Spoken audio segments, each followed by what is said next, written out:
A capsule খাওয়া লাগবে না যদি আপনি কাঁচা টমেটো খাইতে। আপনারা এই যে দেখছেন এটা হচ্ছে শেড নেট। এই শেড নেটে ফসল উৎপাদনের সুবিধাই হচ্ছে যে এটা একটা উন্নত বিশ্বে আজ থেকে 10 থেকে 15 বছর আগেই উন্নত বিশ্বের একটা পরীক্ষিত প্রযুক্তি। আপনারা যে শেড নেট দেখছেন এখানে শুরু থেকেই এই শেডের মধ্যে এই টমেটোর বীজ বপন করা হয়েছে, যার কারণে বাইরে থেকে কোনো পোকামাকড় এর ভিতরে ঢুকছে না, যার কারণে এখানে কোনো কীটনাশক বলেন, ছত্রাকনাশক যা কিছু আছে রাসায়নিক কীটনাশক এখানে ব্যবহার হচ্ছে না, যার কারণে এখানে বিষমুক্ত টমেটো সহ বিভিন্ন সবজি উৎপাদন হচ্ছে। তো এর সুবিধা হচ্ছে কৃষকের যে বিষ ব্যবহারের যেই খরচ, এই খরচ একদিকে কমে আসছে, অন্যদিকে যে বিষমুক্ত টমেটো হওয়ার কারণে কৃষকরা সরাসরি এই টমেটোগুলো খাচ্ছে।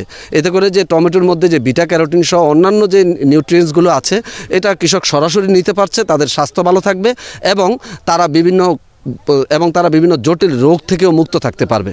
শেডের বাইরে যেসব পোকামাকড় দমন করতে যে কৃষকরা যেসব কীটনাশকগুলো ব্যবহার করে, আপনারা জানেন এই কীটনাশকগুলোর মেয়াদ 14 থেকে 21 দিন।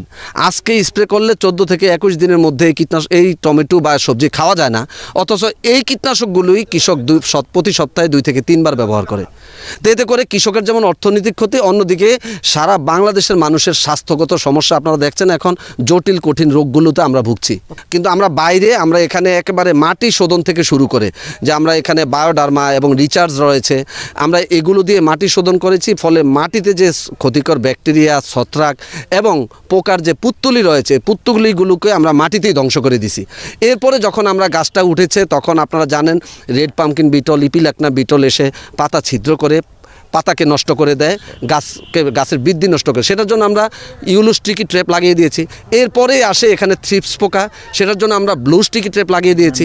এরপরে আসে মাছি পোকা বা ফুড ফ্লাই, এটার জন্য আপনারা দেখছেন পুরুষ মাছি পোকা মারার জন্য আমরা কিউ ম্যাগনেটো বা কিউ ফেরো দিয়ে সেক্স ফেরোমন ট্র্যাপ এবং স্ত্রী মাছি পোকা মারার জন্য আমরা সেরানক ব্যবহার করেছি।